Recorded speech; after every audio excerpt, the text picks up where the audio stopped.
ಈ ಒಂದು ಅವಧಿಯಲ್ಲಿ ನಾವು ಗಾಂಧೀಜಿಯವರ ಆದರ್ಶ ರಾಜ್ಯದ ಪರಿಕಲ್ಪನೆ, Gandhiji's concept of ideal state, ಇದರ ಬಗ್ಗೆ ನಾವು ಚರ್ಚೆ ಮಾಡೋಣ. ಗಾಂಧೀಜಿ ಭಾರತ ದೇಶದ ರಾಷ್ಟ್ರಪಿತ, ಒಬ್ಬ ಪ್ರಮುಖ ತತ್ವಜ್ಞಾನಿ.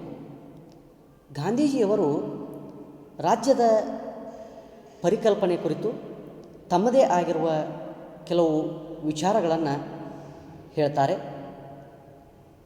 ಗಾಂಧೀಜಿಯವರ ಪ್ರಕಾರ ಸರ್ವೋದಯ ಆದರ್ಶ ರಾಜ್ಯದ ಪರಿಕಲ್ಪನೆಯಾಗಿದೆ. ಆದರ್ಶ ರಾಜ್ಯ ಅದು ರಾಜ್ಯರಹಿತ ರಾಜ್ಯವಾಗಿರ್ತಕ್ಕಂಥದ್ದು ಅನ್ನೋದನ್ನು ಗಾಂಧೀಜಿಯವರು ಹೇಳುವಂಥದ್ದು. ಇಂತಹ ರಾಜ್ಯದಲ್ಲಿ ಪ್ರತಿಯೊಬ್ಬರಿಗೂ ತಾವೇ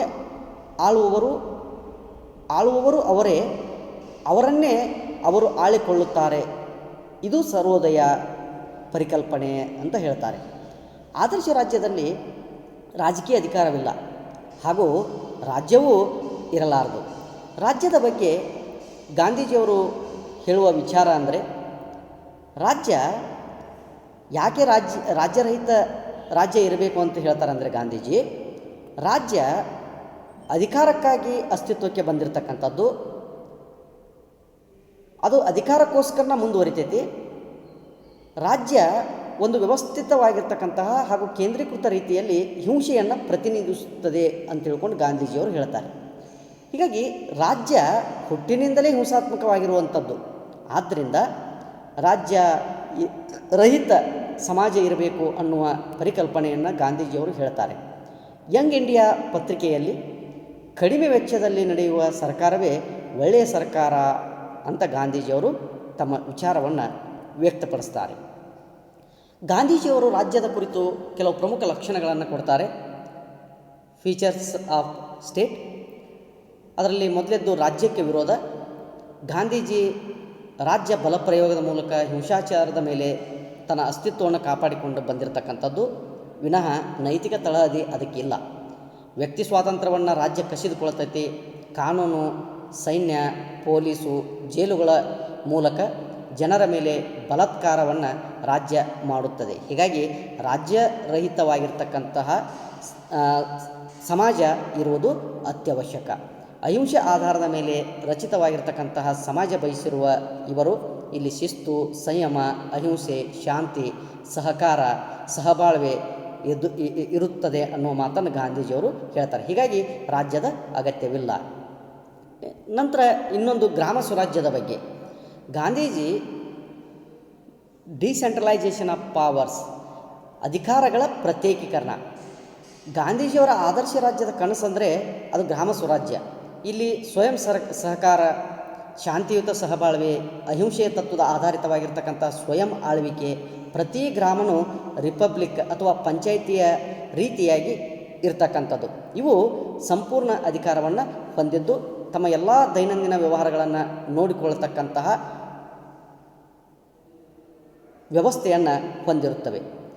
ಇನ್ನೊಂದು ಬಹಳ ಮುಖ್ಯವಾಗಿ ಗಾಂಧೀಜಿಯವರು ಹೇಳುವಂಥದ್ದು ಪೊಲಿಟಿಕಲ್ ಡಿಸೆಂಟ್ರಲೈಸೇಷನ್, ರಾಜಕೀಯ ವಿಕೇಂದ್ರೀಕರಣ.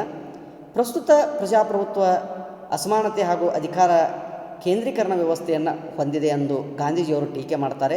ಸಮಾನತೆ, ವಿಕೇಂದ್ರೀಕರಣದ ಬಗ್ಗೆ ಒತ್ತಿ ಹೇಳಿದ್ದಾರೆ. ರಾಜಕೀಯವಾಗಿ ಪಂಚಾಯಿತಿಗಳನ್ನು ಸ್ಥಾಪನೆ ಮಾಡ್ತಕ್ಕಂಥದ್ದು, ಸ್ವಾವಲಂಬಿ ಅಧಿಕಾರವನ್ನು ರಚನೆ ಮಾಡ್ತಕ್ಕಂಥದ್ದು, ಆರ್ಥಿಕವಾಗಿ ವಿಕೇಂದ್ರೀಕರಣ ಆಗುವಂಥದ್ದು, ಸಂಪತ್ತು ಕೆಲವೇ ಜನರಲ್ಲಿ ಅದು ಕೇಂದ್ರೀಕರಣ ಆಗಬಾರ್ದು. ಹೀಗಾಗಿ ಗುಡಿ ಕೈಗಾರಿಕೆಗಳನ್ನು, ಕಾಟೇಜ್ ಇಂಡಸ್ಟ್ರೀಸ್ ಬಗ್ಗೆ ಗಾಂಧೀಜಿಯವರು ತಮ್ಮ ವಿಚಾರವನ್ನು ಹೇಳ್ತಾರೆ.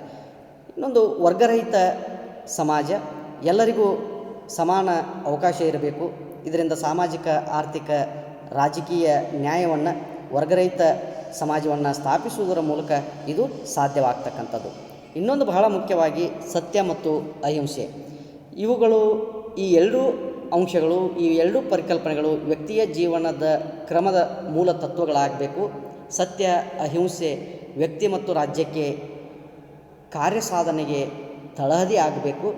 ಸತ್ಯ ಮತ್ತು ಅಹಿಂಸೆ ಬಲಿಗೊಟ್ಟು ಪಡೆಯತಕ್ಕಂತಹ ಸ್ವಾತಂತ್ರ್ಯ ನನಗೆ ಬೇಕಿಲ್ಲ ಅನ್ನೋ ಮಾತನ್ನು ಗಾಂಧೀಜಿಯವರು ಹೇಳ್ತಾರೆ. ಅಂದರೆ ಸತ್ಯ ಮತ್ತು ಅಹಿಂಸೆ ಆಧಾರಿತ ಸ್ವಾತಂತ್ರ್ಯ ಬೇಕು ಅನ್ನೋದನ್ನು ಗಾಂಧೀಜಿಯವರು ಹೇಳುವಂಥದ್ದು. ಹೀಗಾಗಿ ಹಲವಾರು ವಿಚಾರಗಳ ಮೂಲಕ ಗಾಂಧೀಜಿಯವರು ತಮ್ಮ ಆದರ್ಶ ರಾಜ್ಯದ ಪರಿಕಲ್ಪನೆಯನ್ನು ಹೇಳ್ತಾರೆ. ಅದು ರಾಜಕೀಯ ವಿಕೇಂದ್ರೀಕರಣ ಆಗಿರ್ಬೋದು, ಪ್ರಜಾಪ್ರಭುತ್ವ, ಅದು ಗ್ರಾಸ್ ರೂಟ್ ಲೆವೆಲ್ ಅಂದರೆ ಹಳ್ಳಿ ಮೂಲಕ ತಳದಿಂದನೇ ಅದು ಬೆಳಿಬೇಕು, ಅಭಿವೃದ್ಧಿ ಹೊಂದಬೇಕು ಅನ್ನೋ ಮಾತನ್ನು ಗಾಂಧೀಜಿಯವರು ಹೇಳ್ತಾರೆ. ಗ್ರಾಮ ಸ್ವರಾಜ್ಯದ ಬಗ್ಗೆ ಹೇಳ್ತಾರೆ. ಆರ್ಥಿಕ ವಿಕೇಂದ್ರೀಕರಣವನ್ನು ಅವರು ಹೇಳುವಂಥದ್ದು. ಆಮೇಲೆ ಆರ್ಥಿಕ ಅಭಿವೃದ್ಧಿ ಅದು ಗ್ರಾಮೀಣ ಭಾಗದ ಮೂಲಕ ಆಗಬೇಕು, ಗುಡಿ ಕೈಗಾರಿಕೆಗಳನ್ನು ಸ್ಥಾಪನೆ ಮಾಡಬೇಕು. ಇವೆಲ್ಲ ಗಾಂಧೀಜಿಯವರ ಆದರ್ಶ ರಾಜ್ಯದ ಕೆಲವು ಪ್ರಮುಖ ಅಂಶಗಳಾಗಿವೆ.